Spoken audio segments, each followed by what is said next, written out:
Well, as a kid, we would bike to our friend's house. The houses were pretty far spaced apart, and once you could get on a bike, boy, we would just bike all through the neighborhood. About 4 years ago, I started working at a farm, a CSA farm called Goldfinch Farm in Hellam. And there was a fellow there who was a bike mechanic, and he would bike to the farm every day. And I just had so many questions in my mind about how does he bike everywhere all the time, such great distances.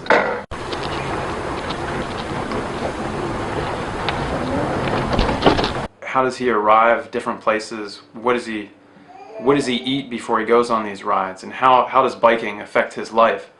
So as I got to know the fella, he eventually built me my own bike. Bike to York Week is a week devoted to alternative methods of travel, be it through biking or walking or running. Some of the negatives of biking, you could arrive sweaty at your destination. That turns a lot of people off immediately, is the fact that you could show up to work sweaty. Some of the other negatives of biking include the maintenance. You have to have some mechanical knowledge if you're going to be a heavy commuter. And one of the main concerns of biking is the safety. You have to ride with traffic, therefore the cars are coming from behind you.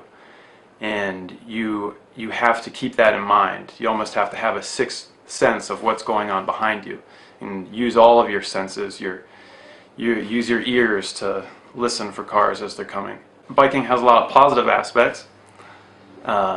First and foremost is the health aspects. You get a lot of exercise, you're out in the fresh air. Probably the biggest positive aspect for me personally is that it is less harmful to the planet than using fossil fuels.